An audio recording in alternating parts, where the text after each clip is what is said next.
Merci beaucoup. Merci beaucoup de m'avoir invité pour partager quelques connaissances récentes ou actuelles scientifiques sur le sujet. Donc, le sujet du cerveau dyslexique face à l'apprentissage des langues. Nous allons parler ensemble de quelques aspects, donc je vais essayer d'un peu contextualiser le tout et dans le témoignage qu'on vient d'entendre, il y a quelques éléments qui vont revenir et que je vais donc essayer d'un peu cadrer. Je vais vous parler très brièvement de la lecture, ensuite bien évidemment de la dyslexie et puis voilà le cerveau dyslexique face à cet apprentissage des langues. Où sont les difficultés? Parce qu'à la base, on pourrait dire que c'est un problème de langage écrit, mais comment ça se fait qu'un problème qui est spécifiquement au langage écrit peut entraîner aussi des difficultés au niveau de l'apprentissage d'une seconde langue? Et pour ensuite en terminer avec quelques conclusions. Une première chose qui est importante à se réaliser, c'est qu'en comparaison avec le langage parlé, donc le langage oral, le langage écrit, c'est quelque chose de très complexe. Notre cerveau a évolué sur des millions d'années pour maîtriser le langage oral, le langage parlé. Donc, il y a des structures cérébrales qui sont dédiées au langage oral, tandis que le langage écrit, hein, donc la lecture et l'écriture, l'orthographe, est une invention culturelle qui est très récente, qui a que 6000 ans. Donc, c'est quelque chose de très complexe pour notre cerveau. Hein. Le décodage du langage écrit est un processus complexe au niveau perceptuel. Ça implique les yeux, bien évidemment, le positionnement des yeux, qui ensuite, au niveau de la perception, transfère vers la mémoire, les autres systèmes cognitifs. Donc, ça implique beaucoup plus que, je dirais, le langage. Hein. La perception, la vision est impliquée aussi. Ce qui fait que la lecture et l'apprentissage de la lecture, c'est un vrai défi pour le cerveau humain. Et comment le cerveau humain va le faire? Eh bien, on appelle ça l'hypothèse du recyclage neuronal. Ça veut dire, puisqu'il n'y a pas de structures cérébrales qui sont dédiées à l'apprentissage du langage écrit, ce qui n'est pas le cas donc, pour le langage parlé, mais pour le langage écrit, eh bien, le cerveau va se débrouiller, il va recruter des autres zones qui servent à autre chose et il va les impliquer, il va les solliciter pour apprendre le langage écrit, donc la lecture en l'occurrence. Cette forme ou cette zone cérébrale la plus importante, elle se trouve ici, dans le cerveau. On appelle ça l'aire de la forme visuelle du mot, Visual Word Form Area en anglais. Et donc, cette zone est à la base, évolutionnairement, elle sert à reconnaître les visages, les objets, comme le petit enfant qui reconnaît les visages de sa maman. Et qu'est-ce qui va se passer une fois que l'enfant apprend à lire? On va voir que c'est spécifiquement cette zone qui va développer une spécialisation dans le langage écrit. Donc, tout ça pour vous dire quand même que, en comparaison avec le langage oral, le cerveau se trouve devant un certain challenge quand même pour apprendre le langage écrit. Maintenant, apprendre le langage écrit, c'est un processus qui est long, qui prend des années et qui est assez complexe, comme je viens de le dire.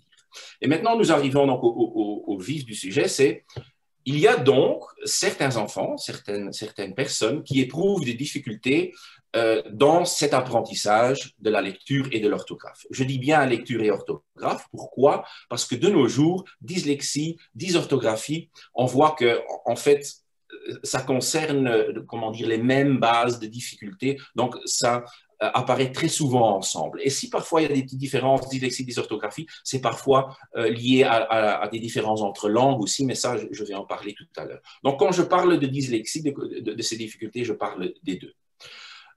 Ces difficultés sont là, en lecture, en orthographe, malgré une instruction qui est adéquate, un environnement adéquat, un développement socio-affectif, social adéquat. Ces difficultés sont durables, hein, elles persistent tout au long de la vie, et, important aussi, elles sont indépendantes de l'intelligence. C'est très spécifique sur cet aspect de l'apprentissage. Et ça, on appelle ça la dyslexie. Et quand est-ce que, donc, quels sont les 3 critères à base de cette définition qu'on va prendre en compte dans un diagnostic de dyslexie? Il faut tout d'abord que le trouble soit sévère. Si on fait un test de lecture et la personne arrive à un pourcentile moyen de 50%, on ne pourra pas dire cette personne est dyslexique parce que sinon, implicitement, on accepterait que les 50% de lecteurs les plus faibles, si je puis dire, sont dyslexiques. Ce n'est pas possible. Donc, il faut que le trouble soit sévère. Il faut que le trouble soit persistant. Et ça, c'est quelque chose qui est souvent pas respecté sur le terrain. Un enfant apprend à lire à 6 ans, ça n'avance pas très bien, on va chez le logopède, les tests ne sont pas bons, donc il est dyslexique. Non. On doit pouvoir démontrer qu'une prise en charge logopédique de minimum 3 mois, 6 mois ne va pas remédier ce trouble. Donc, ce trouble est persistant. Et la troisième chose, c'est que on doit prendre en compte le développement intellectuel en général, c'est-à-dire il faut pouvoir démontrer que la personne dyslexique ait un développement intellectuel qui est tout à fait dans la moyenne, qui est normal. Pourquoi? Si par exemple quelqu'un aurait un retard mental, eh bien quelqu'un qui a un retard mental aura des troubles ou des difficultés au niveau de la lecture, de l'attention, des calculs. Et donc on va pas dire cette personne a une dyslexie, dyscalculie et un trouble de l'attention. Non, on va dire il a un retard mental. Donc c'est un critère d'exclusion. Maintenant, où se trouvent les difficultés chez les personnes dyslexiques? Eh bien, c'est très spécifiquement dans le processus de conversion de lettres ou de regroupement de lettres, donc de graphèmes, en sons. Donc, ce sont ces correspondances entre lettres et sons. Un apprenti lecteur va être confronté à un mot, comme on voit le mot truc ici. Eh bien, qu'est-ce qu'il va faire au début? Il va analyser, il va décoder le mot. Ça, c'est un re, u, et puis il va assembler ça, il va dire truc. Petit à petit, ce processus va s'automatiser, ce qui fait qu'il va représenter ce qu'on appelle une représentation orthographique unitaire dans sa mémoire à long terme. Il va avoir le mot et directement, il ne devra plus décoder le mot, mais il va accéder directement à cette représentation orthographique du mot truc. Les difficultés chez les personnes dyslexiques, en premier lieu, sont dans ce processus d'automatisation, d'accord? D'arriver à un décodage vers un accès direct à une représentation orthographiée écrite. Ces difficultés, eh bien, elles se manifestent dans la qualité de la lecture, hein, comme venait de dire l'étudiant aussi, des inversions de lettres, des omissions de lettres. Aussi dans l'orthographe, hein, très important, des orthographies, le temps de lecture, mais aussi au niveau de la compréhension, des difficultés, ce qu'on appelle en anglais les poor comprehenders. Il y a des difficultés aussi de compréhension de texte chez les personnes dyslexiques. Donc, la dyslexie est donc un trouble d'origine neurobiologique. Il est héréditaire, l'héréditabilité est estimée entre 40 et 60%. En fait, ça veut dire que quand on regarde les études de jumeaux, si vous êtes dyslexique et vous avez un jumeau qui est monozygote, donc génétiquement identique, eh bien, il y a, selon les études, entre 40 et 60% de chances que votre frère ou sœur jumeau le sera aussi. Donc, il y a un facteur d'héritabilité important. La prévalence, donc ça concerne combien de personnes? Eh bien, la prévalence, elle est entre 5 et 10% de la population mondiale, mais très important, et je pense que c'est important dans notre discussion aujourd'hui, cette prévalence varie et différente en fonction de la transparence de l'orthographe. Maintenant, c'est quoi la transparence de l'orthographe? La transparence d'une orthographe, ça concerne la complexité et la consistance de la relation entre les graphèmes, donc les symboles écrits, et les sons, les phonèmes, au niveau de la lecture, mais encore plus, surtout pour les langues européennes, au niveau de l'écriture. D'accord? Donc, la transparence concerne la lecture, mais aussi l'orthographe. Et qu'est-ce que ça veut dire concrètement? Prenons une langue qui est très transparente comme le finnois. Vous allez voir un mot orthographié, camélie. Il se prononce aussi camélie. Donc, le lien entre l'écrit et le son, la phonologie, est très direct. Chaque graphème est représenté que par une lettre et chaque lettre est couplée à un son. Donc, il est assez facile, c'est assez transparent de dire que A-M-L-I, camélie. Voilà. Prenons le même mot en français. Vous allez voir, le français a une orthographe beaucoup plus profonde. Pourquoi? Il y a ici 7 lettres qui sont 4 graphèmes, mais qui sont couplés à 4 sons. Donc, il faut savoir que le che, c'est représenté par 2 lettres, qui représentent un son, le che. Et donc, finalement, vous avez une représentation de 7 lettres qui est couplée à 4 sons. Donc, ça, c'est ce qu'on appelle une orthographe en lecture ici en l'occurrence, qui est plus profonde, qui est donc plus opaque. D'accord? Mais en français, il faut dire, au niveau de la lecture, la transparence est encore assez acceptable. Hein. Si vous voyez, par exemple, orthographier E-A-U-O, ça sera toujours prononcé O. Mais regardons maintenant l'inverse, c'est-à-dire l'orthographe, l'écriture. Si vous avez un son O, regardez, il y a beaucoup de façons différentes à l'orthographier. Ça, ce sont des sources de difficultés très importantes pour les personnes qui ont justement une complexité, des difficultés de mise en correspondance entre le symbole écrit et le son du langage parlé.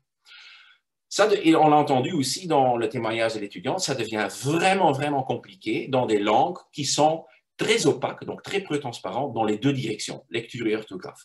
Il faut dire, l'anglais, pour la personne dyslexique, est un vrai cauchemar. Quand on voit des mots, et ici on parle de la lecture, thorough, rough, donc on voit des orthographies identiques qui sont prononcées de façon tout à fait différente. Ce qui fait, on peut voir ici, donc vous avez dans l'axe horizontal, la profondeur, si vous voulez, l'opacité, la transparence de l'orthographe, et vous voyez que tout à fait à droite, vous trouvez l'anglais qui est donc très opaque. Le français l'est un peu moins, un peu plus transparent, et puis vous allez aller vers des langues qui sont plus transparentes, comme le grec, l'italien, l'espagnol, l'allemand, et puis très transparent, le finnois. Autrement dit, en français, nous avons, donc la langue française parlée est constituée de 36 sons, et il y a plus de 100 façons de les orthographier. Donc ça emmène une certaine profondeur. Pour l'espagnol, c'est beaucoup plus transparent. Il y a 32 sons, qui a environ une cinquantaine de graphèmes. Mais, tenez-vous bien, pour l'anglais, nous avons 44 sons, qui est un peu plus, mais il y a plus de 1000 façons différentes à les orthographier. Donc, vous voyez comment il y a une certaine complexité qui entraîne ce manque de transparence orthographique dans les langues européennes, au niveau de la lecture, mais surtout aussi au niveau de l'orthographe. Et là, ça, c'est vraiment très difficile pour les personnes dyslexiques. Quand on regarde les origines de la dyslexie, eh bien, il faut dire elles sont multiples. Donc, pas chaque personne dyslexique a à l'origine de son trouble la même cause. Je vous ai dit tout à l'heure, apprendre à lire, c'est très complexe, ça implique la vision, les processus prélexicaux, l'accès au lexique, la mémoire, et donc, il pourrait que des personnes ont par exemple des difficultés au niveau de la disparité binoculaire, dans le mouvement des yeux au moment de la lecture, qui peuvent aussi entraîner des problèmes de lecture, qui peuvent être qualifiés de dyslexie. Donc, et puis des autres peuvent avoir des autres problèmes à l'origine. Mais ce qui est très majoritaire, donc dans une grande majorité des personnes dyslexiques, c'est qu'ils ont un déficit au niveau de la conscience phonologique. Et c'est quoi la conscience phonologique? En fait, ce sont des difficultés à identifier les sons qui composent le langage parlé ou à manipuler les sons. Donc là, vraiment, pour la plupart des personnes dyslexiques, se trouve le noyau du problème. Un exemple d'une tâche de conscience phonologique, pour rendre un peu moins abstrait pour vous le concept, c'est par exemple la tâche de suppression de phonèmes. Si je vous demande, prenez le mot virgule et retirez-moi le « ge », vous allez dire virule. Eh bien, pour une personne dyslexique, c'est très difficile de le faire. C'est très difficile d'identifier au sein de ce mot le phonème « ge » parce qu'il a plus de difficultés à identifier ces sons. Et vous allez voir que, par exemple, des personnes adultes qui n'ont pas appris à lire et à écrire, par exemple des personnes illettrées, auront aussi des difficultés avec ce genre de tâches. Donc, cette conscience phonologique est fortement liée à la lecture et donc aux problèmes de lecture aussi. Les difficultés que les personnes éprouvent là-dedans, c'est que, en fait, quand on leur demande « retirez-moi le « ge » de virgule », ils vont dire « retirez-moi le quoi ?» Donc, ils ont difficulté à le percevoir, à l'identifier. Donc, ils ne comprennent pas très bien qu'est-ce que je dois exactement retirer du mot virgule. Donc, c'est un peu à ce niveau que se trouve le problème. Mais vous avez des autres tâches de conscience phonologique, hein, qu'on demandait de faire des contrepétries, des tâches de rime, tout simplement dénommer rapidement des images, hein, qui demandent un accès aux représentations phonologiques, la mémoire aussi, hein, la mémoire phonologique aussi. Tout ça, dans ce genre de tâches, on trouve des difficultés. Maintenant, nous arrivons, pour la fin de mon exposé, à la question centrale. Comment expliquer qu'un trouble qui est, comme je viens de le dire, très spécifiquement au niveau du langage écrit, comment peut-il entraîner des difficultés dans l'apprentissage des langues orales, des langues parlées, et donc dans le développement du multilinguisme? Car on sait aussi qu'en fait, au niveau théorique, dans des conditions normales, le cerveau humain est parfaitement capable d'apprendre plusieurs langues, parce qu'en fait, le cerveau ne fait même pas des différences entre les langues. Il apprend un système linguistique commun qui, à la surface, sont des langues différentes, mais pour le cerveau, ce ne sont pas vraiment, il n'est pas vraiment conscient, disons neurologiquement, qu'il est en train d'apprendre des langues différentes. Donc, le cerveau est capable de le faire. Nous savons aussi que la plupart des compétences linguistiques sont très transférables entre les langues. Je veux dire, si quelqu'un apprend à lire en français, eh bien, il pourra lire en allemand aussi. Donc, il y a beaucoup d'éléments d'apprentissage des langues qui sont transférables entre les langues. Donc, comment ça se fait donc que des problèmes de lecture d'orthographe affectent aussi plus largement l'apprentissage des langues?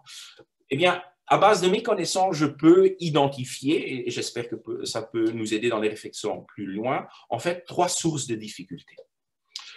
Pour moi, la première source de difficulté, c'est que, en fait, quand on apprend des langues, plus tard dans la vie, à l'université, en école, le médium d'apprentissage est surtout le langage écrit. Tandis que quand on regarde la langue maternelle qu'on apprend dans les premières 5-6 années de la vie, eh bien, elle s'apprend surtout de façon orale. Donc, les bases de la langue maternelle s'apprennent quasi uniquement par le langage oral, tandis qu'une fois qu'on arrive plus loin, qu'on a appris à lire dans l'enseignement, eh bien, on va voir que, en plus du langage oral, le médium d'apprentissage qui est beaucoup impliqué aussi, c'est le langage écrit. Et justement là se trouve la difficulté aussi pour les personnes dyslexiques, qui serait donc moins manifeste dans l'apprentissage de la langue maternelle, puisqu'elle est surtout apprise via le médium oral. Et donc, comme je viens de vous dire tout à l'heure aussi, il y a des différences très importantes entre langues au niveau des correspondances entre lettres et sons. Ce qui veut dire, si une personne veut apprendre l'anglais, elle est dyslexique, et en plus, le l'anglais c'est déjà complexe, et en plus, elle doit l'apprendre via le médium écrit et moins via l'oral, eh bien, nous allons rencontrer des difficultés fortement accentuées. Le deuxième élément, c'est, comme je viens de dire, la conscience phonologique déficitaire.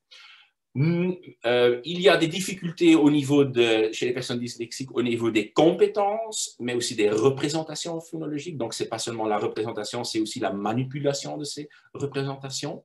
Ces compétences phonologiques sont très importantes au niveau de la lecture, dans le décodage, comme je viens de vous dire, des symboles orthographiés. Mais, bien évidemment, je ne dois pas vous persuader que les compétences phonologiques sont importantes aussi dans l'acquisition du langage oral.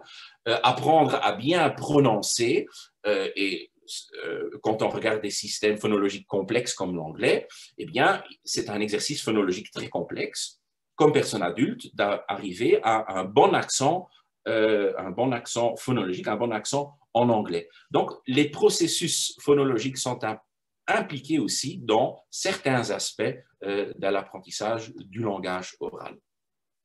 Et comme je vous dis, il y a des différences entre langues au niveau de la complexité du système phonologique, ce qui fait donc que la personne dyslexique, qui est, comme la plupart des majorités, a des difficultés au niveau de la représentation des sons de la langue, se trouvera particulièrement en difficulté quand il devra apprendre à prononcer, à bien identifier les mots, à bien correctement, dans un accent correct, prononcer les mots durant son apprentissage d'une langue parlée.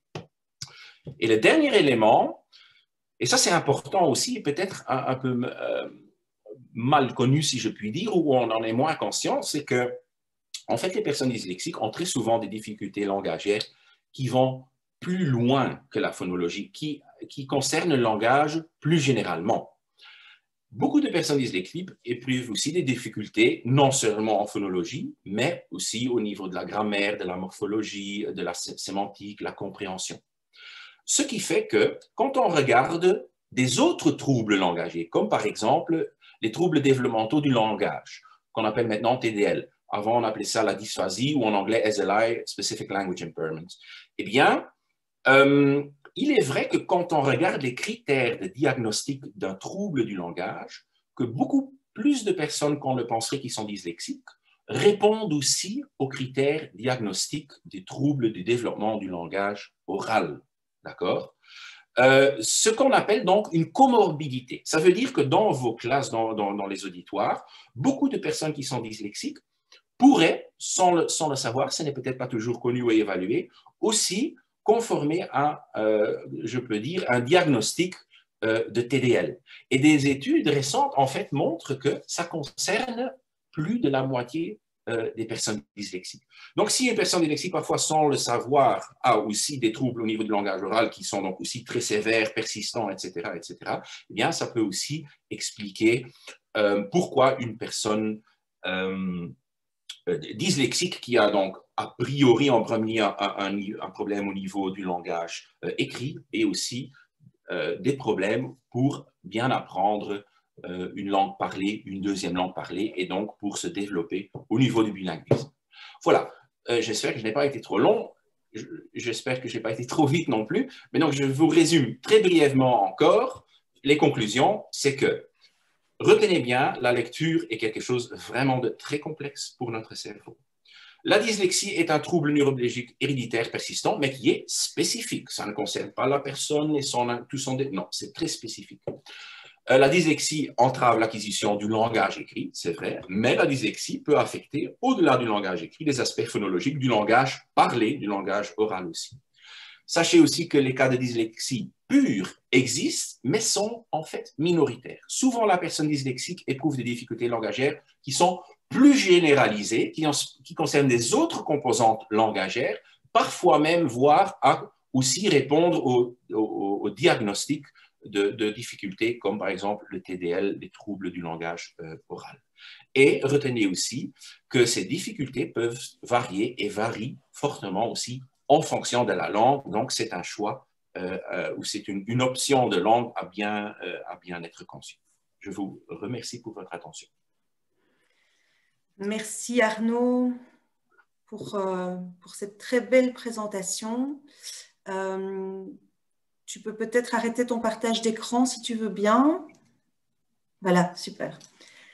Donc voilà, merci beaucoup pour cette présentation hein, très claire et très complète à la fois qui a suscité pas mal de réactions dans notre chat. Et donc, on va essayer d'aborder en un quart d'heure, puisqu'on a la présentation d'Eleni à 10h30, donc on a un petit quart d'heure pour aborder les questions. Alors, il y a des questions... mais tu en as parlé un peu sur la dysprasie et la dyphasie pour l'apprentissage des langues. On a aussi une question mais beaucoup plus factuelle sur où se situe le néerlandais en termes de profondeur sur le tableau que tu avais présenté.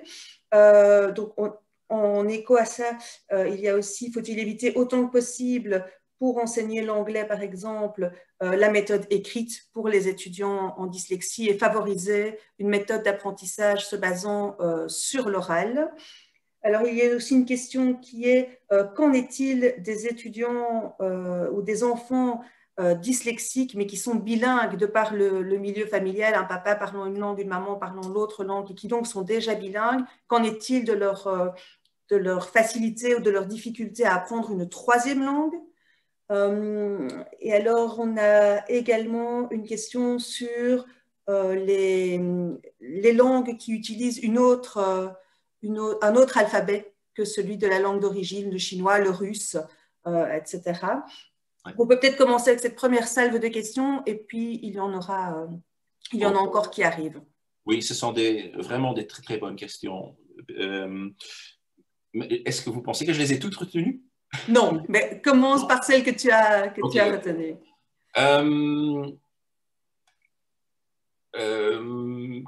Est-ce que le système orthographique, donc des langues qui ne sont pas alphabétiques, si j'ai bien compris, est-ce que ça peut avoir une influence? Oui.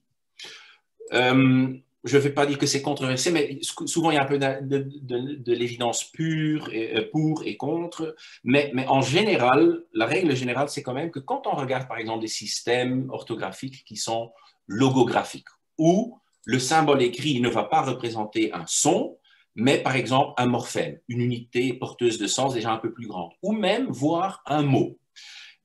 Quand ce qu'on appelle donc des logogrammes, donc, qui représentent un regroupement de sons, donc, si vous voulez. Donc, et là, on va voir, je pense par exemple à certaines orthographes asiatiques, japonaises, eh bien là, on va voir que les difficultés de lecture vont être moindres. Donc, la prévalence de la dyslexie, il y a donc ce facteur culturel de type de langue ou des types d'orthographe qui jouent un rôle.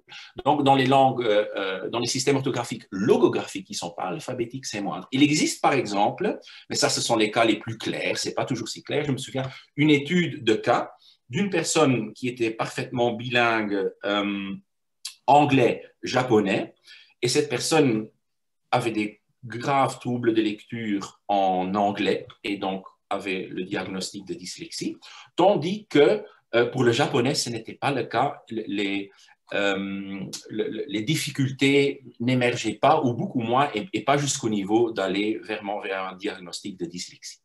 Donc voilà, ça dépend du système orthographique, et l'alphabétique est le plus sensible, justement parce qu'on arrive dans ce détail le plus fin de dire le symbole, il n'est pas lié à un mot entier, il est lié à un son. Et c'est justement ça qui challenge cette conscience phonologique qui est déficitaire ou difficile pour les personnes dyslexiques.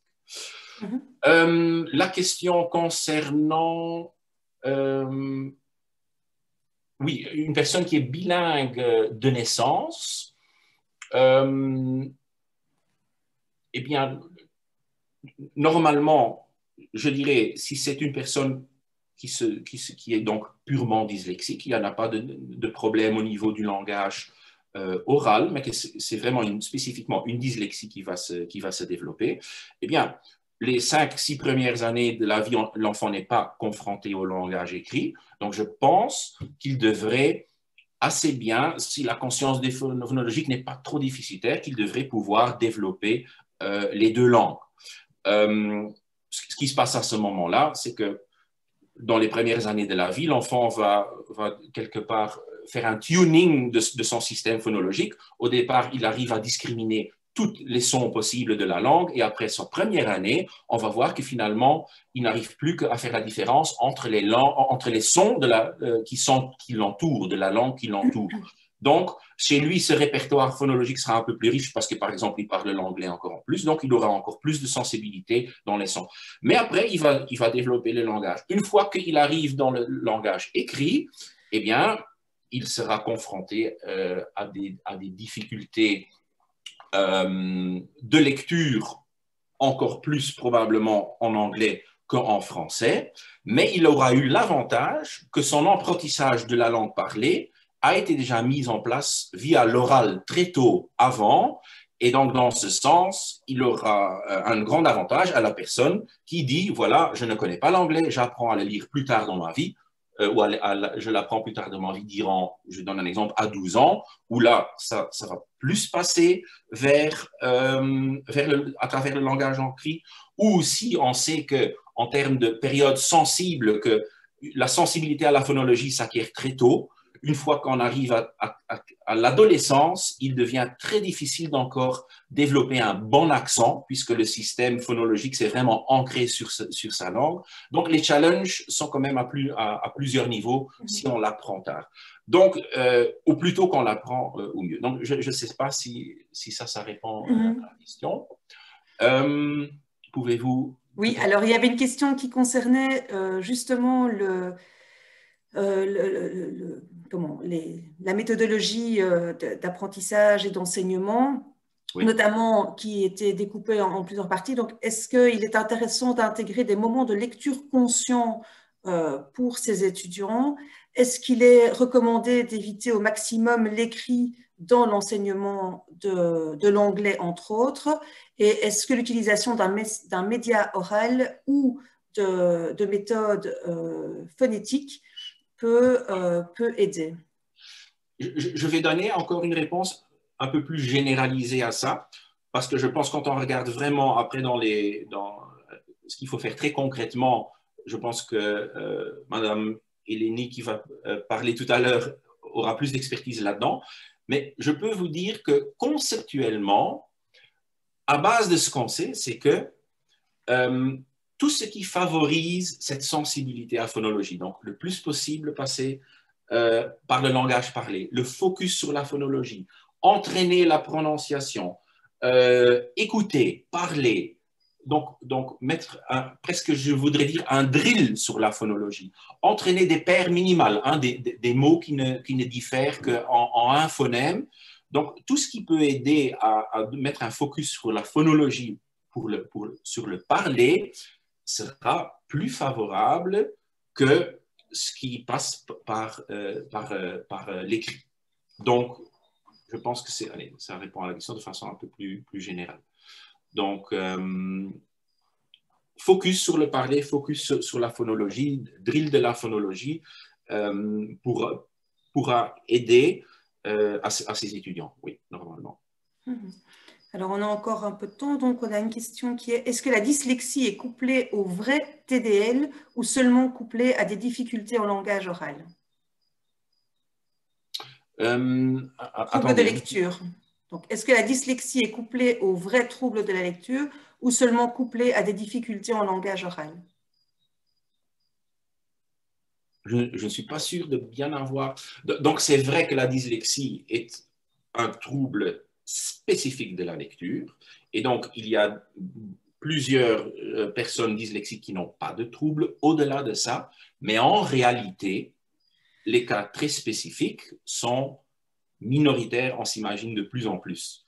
Et donc, il y a des troubles plus généraux au niveau du langage oral ou des difficultés au-delà de purement la lecture qui sont observées sur des différentes composantes qui peuvent être très souvent la phonologie, mais des autres composantes aussi, qui parfois peuvent être même sur plusieurs composantes qu'on arriverait même presque à dire, voilà, cette personne répond aussi aux critères diagnostiques du trouble du langage. Donc si vous voulez voir ça comme un continuum, il y a des enfants qui sont purement dyslexiques, il y a des enfants qui sont purement troubles du langage oral et qui n'ont même presque pas de problème au niveau de la manipulation des représentations phonologiques, mais la plupart des enfants et quelque part des adultes plus tard aussi, et entre les deux, où il y a un peu plus que purement dyslexie ou purement trouble du langage oral.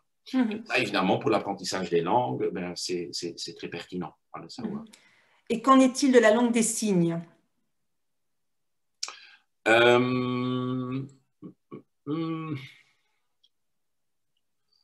Ça, c'est une question un peu plus difficile parce que je ne suis pas un spécialiste de la langue des signes. On appelle ça les bilingues bimodales. Maintenant, la langue des signes va s'ancrer aussi sur des représentations. Je vais y réfléchir. Je vais peut-être y revenir tout à l'heure. D'accord. Il faudrait que j'y réfléchisse. Et alors, il y a aussi une question, mais je ne sais pas si dans ta présentation, c'était le cas. Où se situe le néerlandais dans le tableau des langues européennes? Le néerlandais, je pense, c'est vraiment entre les deux. C'est un peu plus, donc, je veux dire, moins transparent, certainement que le finnois, même que l'allemand aussi, mais c'est plus transparent que le français et certainement que l'anglais. Donc, se trouve à peu près au milieu en termes de transparence. Donc, espagnol, allemand est quand même dit plus transparent encore que le néerlandais, mais le français l'est moins et l'anglais encore moins. Ouais. Ok, très bien. Bon, je pense qu'on a couvert la majorité des questions qui avaient été posées. De toute manière, on a encore un temps d'échange en fin de matinée pour éventuellement rebondir sur les